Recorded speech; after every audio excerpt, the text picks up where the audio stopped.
Impact exclusive. हमें पता था इसका सुरक्षित पहुंचना ही लोकतंत्र की जीत है। माओवादी प्रभावित इलाके में पहली बार वोटिंग। आप भी जाने क्या लगा होता है दांव पर। मैं AI मोहित आज आपको बताने जा रहा हूं माओवादी प्रभावित इलाकों में सुरक्षित मतदान की वो हकीकत जिसे जानना जरूरी है। आप देखना शुरू कर चुके हैं CG इम्पैक्ट न्यूज की यह एक्सक्लूसिव स्टोरी, जिसमें हमने सफल मतदान के बाद लौटे मतदान दलों से व्यक्तिगत चर्चा कर जानने की कोशिश की।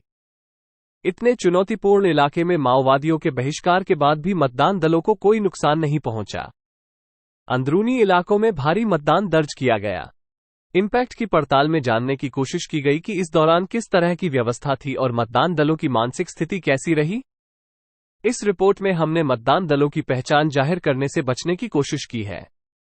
इस रिपोर्ट का उद्देश्य केवल इतना ही है कि आम नागरिक ये जान सकें कि सरकार चुनने की प्रक्रिया में उनके एक मत के लिए निर्वाचन आयोग किस तरह से प्लानिंग करता है और सुरक्षा के इंतजाम कितने मायने रखते हैं। और बड़ी बात यह है कि यदि सुरक्षा के इंतजाम ना हो तो परिस्थितियां किस तरह की हो सकती है।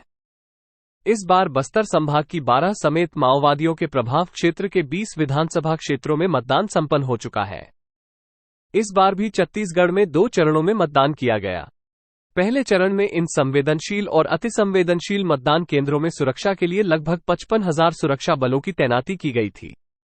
पहले चरण में रिकॉर्ड 78% मतदान दर्ज किया गया है, जो पिछले चुनाव से करीब 1.5% ज्यादा है।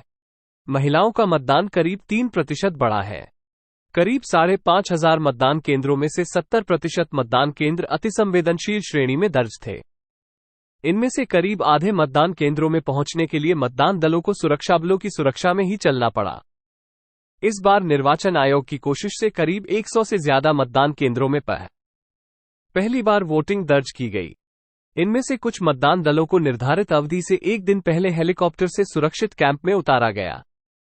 यहां से उन्हें सुरक्षा बलों के साथ मतदान केंद्र की दूरी पैदल तय करनी थी। वहीं कुछ मतदान दल ऐसे भी थे जिनके लिए चॉपर की व्यवस्था नहीं थी, पर उन्हें मतदान से एक दिन पहले ही अपने मतदान केंद्र में पहुंचना था। इसी में से एक मतदान दल से हमारी चर्चा हुई। अबूझमाड़ से सटे दंतेवाड़ा विधानसभा क्षेत्र के एक मतदान दल के प्रभारी से हमने तमाम मुद्दों पर बात की। उन्होंने अपनी पहचान मीडिया में जाहिर करने के लिए मना किया। आगे हम उन्हीं की जुबानी जानेंगे कि आखिर क्या हुआ और कैसे हुआ। हमें मतदान के लिए पूरी तरह से प्रशिक्षित किया गया। इस दौरान हमने समझ लिया था कि मतदान की प्रक्रिया को किस तरह से निष्पक्षता के साथ निर्विघ्न संपन्न करवाना है। हमें पहले से ही बता दिया गया था कि मतदान दलों के लिए सुरक्षा के इंतजाम किए गए हैं। हमें निर्धारित स्थल से सुरक्षा बलों के साथ ही चलना था।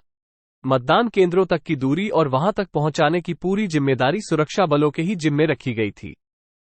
इसके लिए जिला निर्वाचन अधिकारी और जिले के पुलिस अधीक्षक ने व्यापक रणनीति तैयार कर ली थी। हमें तो ये तक पता नहीं था कि मतदान केंद्र कहां है और फिलहाल किस तरह की स्थिति है।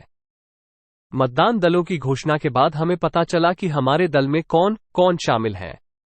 हमें मतदान केंद्र के नाम के साथ सामग्री प्रदान करने के लिए सुबह 6 बजे बुलाया गया था।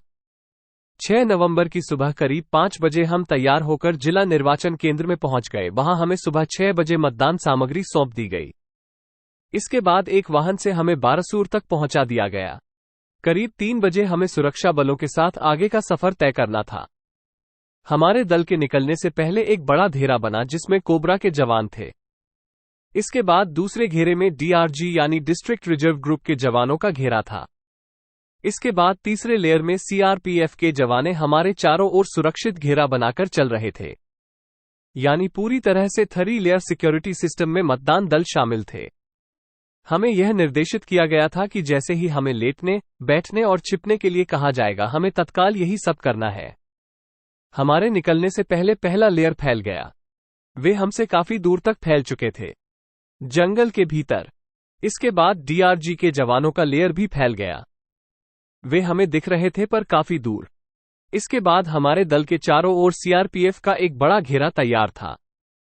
वे भी हमसे थोड़ी दूरी बनाकर ही जंगल, झाड़ियों के बीच चल रहे थे। करीब 1 घंटे के बाद कोबरा के जवानों का संदेश DRG तक पहुंचा और CRPF के दल को भी सूचना मिली कि दूर कहीं कोई दिखाई दे रहा है। हम सभी थम गए। हमें निर्देश मिला कि रुक जाएं, आगे से कोई मैसेज है। दिल तेजी से धड़कने लगा। पता नहीं आगे क्या। हम सभी फुसफुसाए कहीं आगे माओवादियों का एम्बुश तो नहीं। फिर पता चला कि कोई ग्रामीण दिखा था। इस इलाके में किसी इंसान के दिखने का मतलब भी हमेशा की तरह अच्छा ही नहीं होता है, ये सोचने की स्थिति थी। पर हमें कोई दिखाई नहीं दे रहा था। हम जंगल के भीतर झाड़ियों के बीच से चलते जा रहे थे। जैसे जैसे सीआरपीएफ के जवान चलते वैसे हमें फॉलो करना था। पैदल चलते हुए करीब 2 घंटे से ज्यादा हो गया। जंगल था कि खत्म ही नहीं हो रहा था। इधर सांझ ढलने को दिखने लगा। शाम के करीब 6 बजे इधर सूरज ढला और उधर हमें एक सरकारी बिल्डिंग दिखाई दी। बताया गया कि यही वो मतदान केंद्र है। करीब 3 घंटे पैदल चलने के बाद हमें अपना मतदान केंद्र मिल गया। उसमें वो सब कुछ लिखा था जो एक मतदान केंद्र में दर्ज होता है। सीआरपीएफ के जवानों ने हमें कहा कि थोड़ी देर ठहरें, फिर उसके बाद पूरे भवन की और आस पास की तलाशी का अभियान चला। आईडी आदि का पता लगाने के औजार से पता साजी की गई। केंद्र में सुरक्षा पुख्ता हुई। इसके बाद हम अंदर घुस गए। मन के भीतर तरह तरह के ख्यालात और धड़धड़ाती दिल की धड़कन, जिसे केवल हम ही सुन और महसूस कर पा रहे थे। सुबह से निकले शाम तक का समय तो निकल गया। अब रात बिताने से पहले खाना पानी, उफ, भय से भूख भी मारा जाता है। ये साक्षात रहा। हमें एक बात तो पता थी कि हम पूरी तरह से सुरक्षित घेरे में हैं। हमें कुछ नहीं हो सकता सिवाय शरीर को मिल रही चुनौती के। लंबी दूरी तक पैदल चले बरसों बीत गया था। अब यकायक लगातार 3 घंटे तक जंगल झाड़ी में तेज धड़कनों के साथ कदमताल ने शरीर का फालूदा बना दिया। मैंने टोकते हुए उत्सुकता से पूछा, कोई तस्वीर ली? उन्होंने बताया कि मोबाइल थी, पर सेल्फी लेना या जंगल की तस्वीर। एक बार भी ख्याल नहीं आया कि हमारे पास मोबाइल भी है और यह काम भी आता है। नेटवर्क तो था नहीं कि किसी की घंटी बजे। जैसे तैसे रात बीत गई। अब सुबह 5 बजे से हमने अपनी तैयारी शुरू कर दी।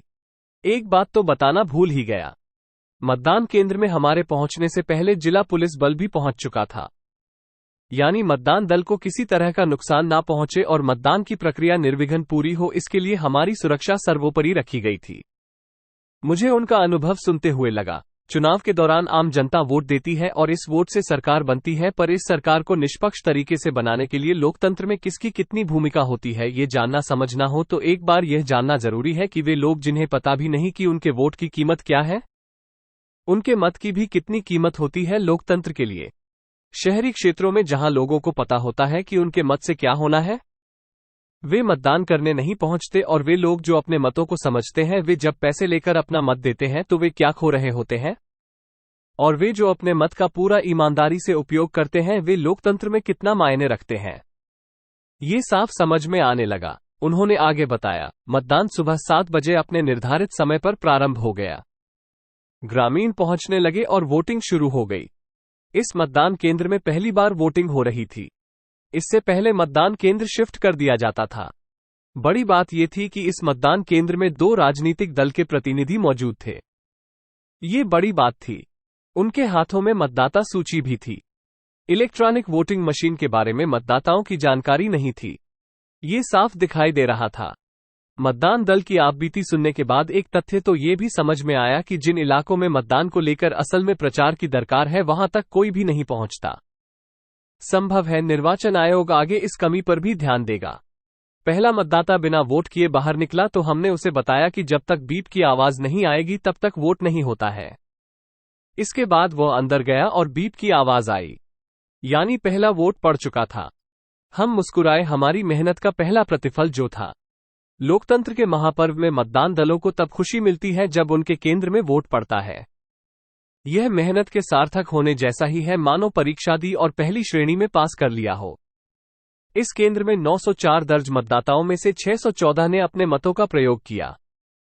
इस बार यहां मतदान की फसल लहलहाई। हमारी मेहनत सार्थक हुई। 3 बजे मतदान समाप्त हुआ। इसके बाद वहां से वापसी की जद्दोजहद। करीब आधे पौन घंटे बाद हम वोटिंग मशीन और सामग्री सीलबंद कर निकल गए। फिर वही तरीका। इस बार सुरक्षा कारणों से फिर से रास्ता बदल दिया गया था। क्योंकि जाते समय हाथ खाली थे, इस बार जनादेश का खजाना हमारे हाथ था।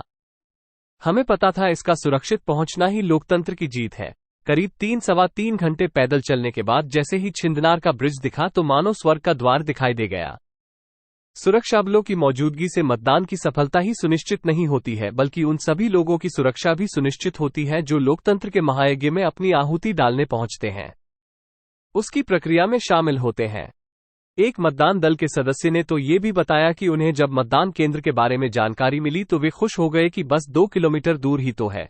इसके बाद सुरक्षा बलों के हिसाब से चलना शुरू किया तो करीब 18 किलोमीटर का फासला जंगल के रास्ते तय कर अपने केंद्र तक पहुंच सके।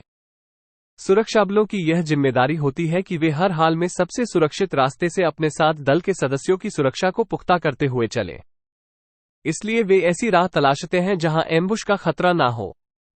लोकतंत्र की इस जीत पर सुरक्षा बलों को सैल्यूट तो बनता ही है। जय हिंद। आपको ये रिपोर्ट कैसी लगी? आपकी प्रतिक्रियाओं का इंतजार रहेगा।